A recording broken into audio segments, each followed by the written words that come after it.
අවුරුද්දකට කලින් අක්කට හැදෙනවා පියවරු පිළිකාවක්. ඉතින් මොකද හිතෙන්නේ අතීතේ මතක් වුණාම? එහෙම කාලයක් පහු කරා නේද කියලා හිතනවා. මාරේව දැක්කද? දැක්කා. දැන් එහෙම කාලයක් පහු කරලා මේ දරුවන්ගේ නෙත් පාදන සටනට දායකත්වයේ දෙන අක්ක කෙනෙක් තමයි මේ ඉන්නේ. ඉතින් විස්තර කියන්නකෝ. මම ගිය අවුරුද්දේ බබාට කිරි දෙන කාලේ තමයි ඇත්තටම මොකද මට දරුවෝ 3 දෙනෙක් ඉන්නවා. කෙනෙකුට 15යි අනිත් එක්කෙනාට 11යි අනිත් එක්කෙනාට අවුරුදු 3යි. ඒතකොට එයා කිරි බොන කාලේ තමයි මට මේ සිද්ධිය වුනේ. එතකොට දැන් වෛද්‍ය නිර්දේශය උනේ මගේ වැළඳිලා තියෙන පිළිකාවේ ස්වභාවයත් එක්ක ඉක්මනින් පැතිරෙන. ඒතකොට ග්‍රේඩ් 3 එකේ එකක් තමයි හැදිලා තිබ්බේ. හැබැයි early stage එකේ. ડોක්ටර්ස් නම් කිව්වේ ඉතින් හැකි ඉක්මනින් මේක අයින් කරන්න ඕනේ. ඒත් ඉතින් මට තිබුණ එකම ගැටලුව තමයි ඒ වෙනකොට මගේ ක්ලාස් එකේ ළමයි O level maths වලට ලෑස්ති වෙන කාලේ. දැන් මේගොල්ලෝ දැනගත්තොත් මෙච්චර දවසක් අපි කරගෙන ආපු ඒ වැඩපිළිවෙල හැමම කඩාකප්පල් වෙනවා. ඒක නිසා එයාලටත් හොරෙන් එයාලටත් නොකිය ડોක්ටරත් කියලා එයාලගේ විභාගේ පොඩ්ඩක් ඉවර වෙනකන් ඒක කල් දාගෙන තමයි සර්ජරි එකට ගියේ. ඉතින් අපි දන්නවා අත කැඩුනොත් බෙහෙත් තියෙනවා. ඒත්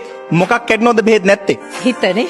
හිත කොහොමද කඩා ගන්න නැතුව මේකට මුහුණ දුන්නේ? ඇත්තටම මේ වගේ දෙයක් දැනගත්ත ගමන් මටත් දුක හිතුණ පියක් නැත්තේ නැහැ. හැබැයි ඉතින් මං කල්පනා කරේ දැන් මගේ විෂය ගණන් මං හැම වෙලේම හිතන්නේ කොහොමද ගැටලු විසඳන්නේ කියන එක. අනිවාර්යයෙන්. මම ඉතින් ඒක මේකටත් ඇප්ලයි කරා. මං කල්පනා කරේ නෑ මේකට දැන් මූණ දෙන්න ඕනේ. දරුවෝ 3 දෙනා වෙනුවෙන් මේ දරුවෝ වෙනුවෙන් මං ජීවත් වෙන්න ඕනේ. ඒක නිසා මගේ හිත මම හයියට තියාගන්නවා. තමයි මම මුලින්ම හිතුවේ. ඔයා හිතන්න ඒ වගේ දෙයක් වුණාම කට්ටිය කතා කරලා අහනවා. මොකද උනේ? මොකද දැන් ඔයාගේ තාත්තේ කොහොමද? හැබැයි මේ සියලුම දේට මම උත්තර දුන්නා පියා.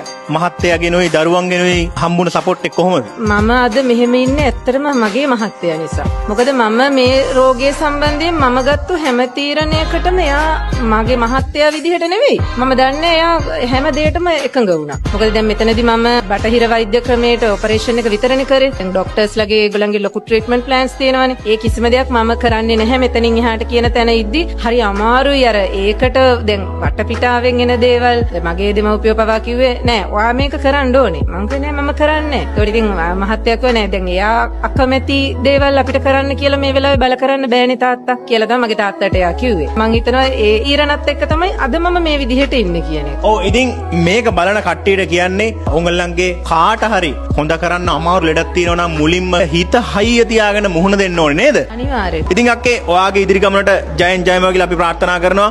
ඉතින් බීමාලි අක්ක කියන්නේ ලේසි පහසු චරිතයක් නෙමෙයි. මාරයා ගාවට ගිහිල්ලා පියරු පිළිකා රෝගය පරාද කරලා ආපු කෙල්ලෙක් නේ. තම අපි කෙල්ලෙක් කියලා කියමු. ආදරයක් ජයවා. ස්තුතියි. හරිය ජයවා.